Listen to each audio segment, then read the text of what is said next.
Okay, karibu tena Akil's Movie Recaps, na hatimaye leo tunaianza safari mpya ndani ya ulimwengu wa The King Eternal Monarch. Eternal Monarch maana yake ni ufalme wa milele, yani huu ni ufalme ambao hauna mwisho, au sio? Hii hapa ni moja safi kutoka kwa Lee Min-ho na binti yetu Eun Taki.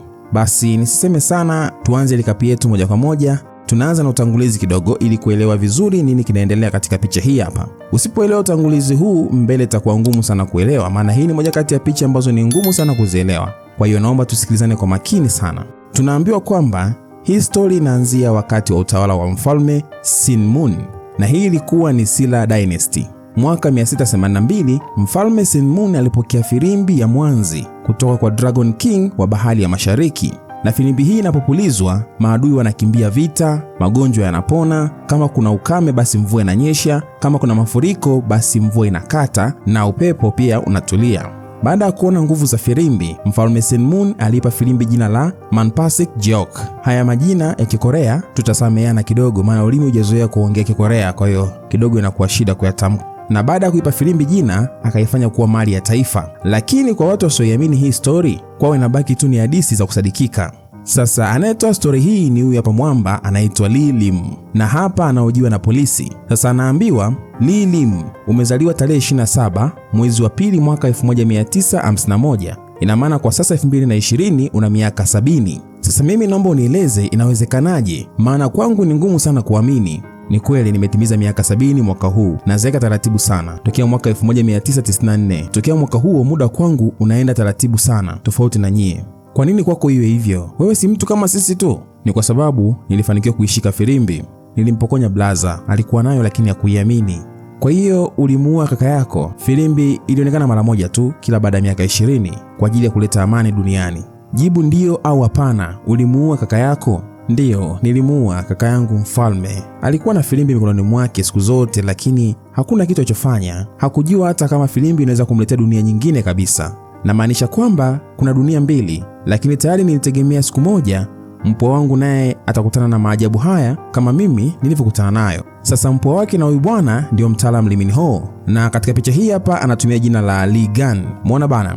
Tunarudi mwaka 1994. Huu ni ufalme wa Korea, na haya yalikuwa ni majira ya masika. Leo ndani ya jumba la kifalme tunamwona tena Prince Lee Lim akiwa hapa analetewa taarifa kwamba mfalme yupo ndani ya Cheonjoin. Haya lugha za watu hizo. Ongoza njia, nachokihitaji kipo kule aliko mfalme. Sasa walinzi wanaanza kuuawa. Prince Lee Lim leo anafanya uasi dhidi ya kaka yake. Ndani ya muda mfupi tu mfalme anajikuta tayari amezungukwa na hawa waasi. Brother, unafanya kitu gani hiki? Kwamba bado hujaelewa tunachokifanya mpaka sasa hivi? Usifanye hivi, weka upanga chini. Huu ni uasi. Kwako wewe utaona ni uasi tu, lakini nimeinua upanga huu kwa ajili ya jambo kubwa zaidi. Ni nini hicho ambacho uko tayari kuua kwa ajili yake? Hauogopi hata hukumu ya mbingu? Lee Lim anamsogelea, anasema, adhabu ya mbingu? Plani yangu nataka mimi ndio niwe natoa adhabu za mbingu. Mfalme, kaka, Mungu hajaumba wanadamu, ni wadhaifu ndio aliomuumba Mungu. Anamchomekea mfalme jambia, mtaalamu yuko serious na jambo lake. Na baada ya hapo anaichukua filimbi. Sasa anakuja Crown Prince Lee Gun, hapa akiwa bado mdogo sana. Anapoona baba yake yuko chini, anamkimbilia. Dogo analia sana, anajaribu kuzuia damu isitoke kwa kutumia mikono yake, lakini dogo amechelewa. Mfalme tayari ameshakata moto. Mfalme huyu aliyekufa hapa anaitwa Lee Ho. Sasa kama unavyoona, Lee Lim, Lee Ho, Lee Gun, ni kwa sababu hii familia ni ukoo wa kina Lee. Wenzetu waga wanaanza na ubini kwanza kabla ya jina la mtu, ndio maana kila mmoja anaitwa Lee fulani, Lee fulani. Kwa hiyo huyu ni Lee Lim ambaye ni msaliti. Aliyekufa hapa chini ni mfalme anaitwa Lee Ho, na udogo alikuja hapa ndio anaitwa Lee Gun. Mfalme ameshakufa. Hii ni mbaya sana hii. Wewe sasa hivi ni yatima mtukufu. Sasa kwa asila bwana mdogo anachukua upanga, anauvuta bwana kama mtu mzima. Hivi kweli unafikiri unaweza kalizuru na huo upanga? Dogo anasema nitajaribu hivyo hivyo. Dogo anapeleka upanga na Lee Lim anauzuia kwa kutumia filimbi. Hii inapelekea filimbi kukatika katikati. Anawageukea walinzi hao, anawaambia huu ni uasi na waamuru mumkamate msaliti Lee Lim sasa hivi. Anaongea asijue kwamba wote hawa wako upande wa Lee Lim. Kuanzia leo wewe sio prince, na ninakuhukumu hukumu kubwa zaidi kwa mujibu wa sheria. Katika maisha yako yote kwa mara ya kwanza leo umeongea kama Crown Prince. Dogo anawekewa chuma. Hawa jamaa hawana utani, wapo kazini hapa. Nakumbuka hili ni kosa kubwa sana, wamemuua mfalme, kwa hiyo wako serious mbaya. Niko tayari mkuu. Lakini kuna mtu tunamuona anaingia hapa, yuko taratibu sana. anaokota pisto ya mlinzi mmoja aliyekufa. Huyu niachie mwenyewe. Lilim anataka kummaliza dogo yeye mwenyewe. Anaokota kipisi cha firimbi, anataka kumtoboa dogo shingoni. Siku ya leo nimeisubiria maisha yangu yote. Nimevumilia upuuzi wa baba yako na wa baba yangu mimi mwenyewe, nikiwa nasubiria hii siku ifike. Alafu wewe panya mdogo unataka kuharibu mipango yangu. Sasa hili shetani liko serious. Limemchomikia dogo filimbi shingoni mpaka anaishiwa nguvu, anaanza kukata moto. Lakini ghafla paa inapasuka, alafu kuna mtu kavalia maski anaingia kipande hiki. Hawa wakiwa wanaangalia juu, kichapo kinaanza kutembea. Huyu mtu anawaua mmoja baada ya mwingine. Sasa anamlenga Lilim, lakini anakuja mfuasi wake anampush ili kumwokoa. Lakini anapanguka chini, kipande kimoja cha filimbi kinamponyoka. Na bwana mdogo akiwa chini ananyosha mkono anakichukua kile kipande. Sasa Lilim anapoamka anaanza kukitafuta. Kipo wapi lakini akioni. Mfuasi wake anamwambia, tumepoteza muda mwingi sana mtukufu, tuondoke haraka. Lakini Lilim anaendelea kukitafuta kipande kiko wapi, maana ndicho kilichomleta hapa. Wakati valangati linaendelea, alikuja hapa sijui ni nani ila anawapelekesha hatari. Anaambiwa, mtukufu, jeshi zima likifika hapa hautaweza kutoroka. Huyu mtu sijui ni nani, lakini anachofanya hawa waasi sio poa. Sawa, twendeni tuondoke. Jamani, tunaondoka. Lilim anatamani akammalize dogo, lakini ndio hivyo tayari inabidi wasepe, wakikutwa hapa ni kimbembe. Huyu mtu anasogea kwa dogo kucheki pumzi kama iko sawa, na anapoondoka kuna kitambulisho Ligan anakivuta. Kesho yake asubuhi kama kawaida msiba unatangazwa. Wa Korea zamani walikuwa wanafanya hivyo, wanachukua nguo ya mfalme aliofia, wanakuwa wanaipeperusha huko wanalia kwamba mfalme rudi kwetu, mfalme rudi kwetu. Kama wewe ni mdau wa picha za porini basi unaelewa inavyokuaga hii hapa. Na asubuhi kila channel George Malato anatangaza habari ya kifo cha mfalme. Basi majira jana usiku Prince Lilim kamua mfalme na kutoroka. Basi msemaji wa jumba la kifalme leo anasema Lilim anatafutwa kwa kesi ya mauaji na kesi ya uasi, lakini pia Crown Prince Ligan atachukua kiti cha mfalme baba yake. Pia leo anakuja prince mwingine, huyu ni Prince Buyong, na huyu ndiye anayefuatia kwenye kiti cha kifalme. Akitoka dogo Ligan anafuatia huyu. Ina maana kama Ligan angekufa basi huyu angechukua ufalme. Anapokelewa na Court Lady Na, anamuuliza, vipi Crown Prince ameshaamka? Nasikia shingo yake imeumizwa sana. Nisamee kusema hili, lakini kwa hali ya Crown Prince maswali kama haya yatafanya watu wakuhisi vibaya. Nikimuulizia nisipomuulizia bado nitaonekana tu vibaya. Lakini vipi mmempata Lilim? Walinzi wa kifalme na polisi wanashirikiana kwa pamoja kumtafuta. Anatafutwa kila kona, kuanzia mtaani, airport, porini, kila sehemu anatafutwa. Lakini inaonekana alijipanga sana. Kumuua mfalme lazima alikuwa ameandaa plani ya kutoroka pia. Sasa Lilim yupo kwenye mianzi huku na giza limeanza kuingia. Lakini akiwa hapa anasikia mlio fulani hivi kama filimbi. Na baada ya mlio huo kuna radi zinapiga na mlango unafunguka. Upande wa pili wa mlango huu ndio tunaingia Korea ya mwaka 1994, na hii Korea ndio Korea yetu hii, lakini aliyotoka ni dunia ya pili ambayo kule ni ufalme wa Korea yenye C, lakini huku ni Korea yenye K. Sasa huyu bwana anapofika anashangaa sana, Jamhuri ya Korea. Anapoangalia magazeti hakuna habari yake hata moja. Sasa akiwa anasoma gazeti kuna bwana mdogo anamgonga. Huyu bwana mdogo anapoinuka anaona huyu jamaa anadharau, yani kanigonga alafu yuko busy na magazeti. Anataka kuwasha moto lakini anapomwangalia anashangaa. Lilim.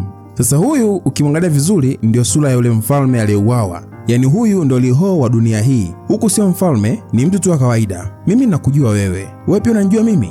Unaongea vitu gani? Kwanza umewezaje? Inawezekanaje? Mimi ni kaka yako wa kambo. Sasa je, kwamba umesahau au? Inawezekanaje unatembea? Sasa Lilim sio fala, hapo anagundua kwamba hii dunia ni nyingine. Anacheki bendera ni tofauti kabisa. Nilikuwa sahihi. Huu sio ufalme wa Korea. Hii ni Jamhuri ya Korea. Kwa hiyo, huyo kaka yako yuko wapi sasa hivi? Basi anakuja mpaka kwenye nyumba hii hapa, anajikuta kwamba yeye wa dunia hii ni mlemavu. Sio kama yeye alivyokuwa tajiri au vipi, hapana. Huyu ni mlemavu kabisa, ni amekaa tu hajiwezi. Anamwambia yeye wa dunia hii kwamba mimi na wewe tunafanana. Tunaendana sura na kila kitu, lakini tuko tofauti sana. Mimi nina damu ya kifalme, lakini wewe huna damu ya kifalme. Kwa hiyo anamvunja shingo Lilim wa dunia hii ili abaki yeye peke yake kama yeye. Anapotoka anakutana na Ligon wa dunia hii. Sasa dogo anaona kabisa kwamba huyu aliyesimama sio anko wake. Anko wake yule pale amekufa. Jamaa anamwambia, yani katika dunia hii pia umeona mambo yasiyokuhusu na umeshika kitu ambacho haukupaswa ukishika. Haya, hawa hawana bahati, maana huyu jamaa ni mnyama sana. Naamini tayari wameshauawa wote humu ndani. Tunarudi ufalme wa Korea. Na leo ndio siku ambayo Ligon anawekwa kuwa mfalme. Watu wamekusanyika kama wote, yani watu wengi. Nyuma yake akiwa anasindikizwa na Prince Buyong pamoja na Court Lady No. Basi tamaduni zao ni kwamba mfalme mpya lazima aomboleze kifo cha baba yake, yani mfalme aliyepita, kwa siku 26. Wakati huo mke wa Liho amekuja kuangalia mwili wa mume wake. Huku ni Jamhuri ya Korea. Na anaambiwa kwamba Liho amegongwa na gari mpaka kifo. ina maana Lilim kamuua jamaa kwa kumgonga na gari. Ndiyo, huyu ni mume wangu na kazi nyingi sana, naruhusiwa kurudi kazini maana si nimeshathibitisha tayari. Sawa, unaweza kuchukua mwili kesho mchana. Akiwa anaondoka hivi anasimama, anasema nilisikia serikali inaweza kunisaidia kuuchoma huu mwili kama nikisaini dokumenti fulani hivi. Sasa anaporudi nyumbani bila kujua kwamba alikaa kwenye wheelchair sio Lilim anayemfahamu yeye, ni Lilim mwingine. Anza kucheka huko anasema, nadhani kweli Mungu yupo. Mume wangu leo amekufa. Kila siku nilikuwa naomba afe mpaka nikaanza kuhofia labda itanibidi nimuue mimi mwenyewe, lakini kuna mtu amemuua kwa ajili yangu. Alafu serikali itanisaidia kuchoma mwili wake. Hatimaye naweza kuondoka humu ndani na mtoto wangu. Sasa anashangaa Lilim anasimama. Anaogopa maana anajua huyu ni mlemavu, maisha yake yote hajawahi kusimama, leo inakuwaje? Muujiza. Mtaalamu anamsogelea taratibu, kashaua mume wake, kashaua mtoto wake. Sasa sijui itakuwaje hapo. Tunarudi ufalme wa Korea. Ligon bado anaomboleza tu, lakini leo anakuja mtoto mwenzake anamwambia, "Oya, hebu tafuna kisheti bana. Njaa itakuua wewe." Staki. Huyu dogo yeye anakula tu. Sasa huyu anasema yule mtoto anatakiwa atoke pale, aliruhusiwa kuongea na mfalme kiivo. Usijali, yote hiyo ni mipango. Wewe subiri tu utaona. Basi leo ndo anachoma nguo za mfalme aliyepita. Hii ndio bye bye ya mwisho. Na baada ya hapo Ligon anarudi ndani, akiwa njiani anaambiwa na Court Lady No kwamba msiba umeshaisha, umekamilisha vyema jukumu lako la kwanza kama mfalme. Hongera.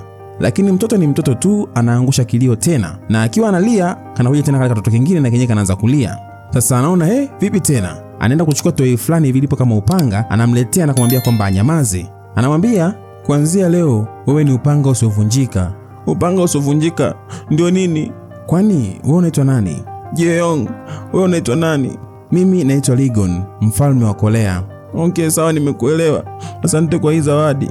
Basi huo ni mwanzo wa urafiki baina ya hawa wawili. Na leo usiku kuna mzee anazunguka ufukweni, anakutana na maiti.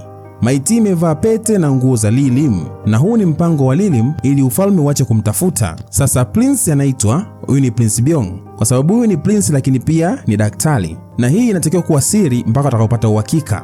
Inaonekana kama alikosa pa kukimbilia. Wanasema mifupa yake yote imevunjika, lakini hatuwezi kuambia watu kajiua yeye mwenyewe. Tutawaambia alipigwa risasi na walinzi wa jumba la kifalme. Lazima tuseme hivyo ili kurudisha heshima kwenye jumba la kifalme. Umenielewa? Sawa mheshimiwa. Basi leo Lilim anakuja kwa mmoja wa wafuasi wake. Ameanza kukusanya watu wake mmoja baada ya mwingine. Sasa huyu anapomuona anashangaa. Anakimbia, anapiga magoti, anamwambia, "Inawezekanaje? Bado unaonekana uko vile vile. Karibu miaka 10 imeshapita mheshimiwa." Ni muda mrefu ndio, lakini leo nataka nikuonyeshe dunia mpya. Sawa mtukufu. Basi tunaishia hapa katika video hii. Hii ni episode ya kwanza part 1. Kutakuwa na part 2 ya episode ya kwanza. Tunafanya hivi kwa sababu episode za mwanzo huwa zinakuwa na mambo mengi sana ya muhimu, hatuwezi kuyaruka. Kwa hiyo kama hujaelewa unaweza kurudia tena kuangalia video hii hapa, maana ni series ambayo ni ndefu kidogo na inachanganya sana huko mbele. Kwa hiyo ni vyema kabisa tukaelewana vizuri hapo mwanzo ili mbele kusiwe kuna shida yoyote. Basi tukutane katika sehemu ya pili ya episode ya kwanza.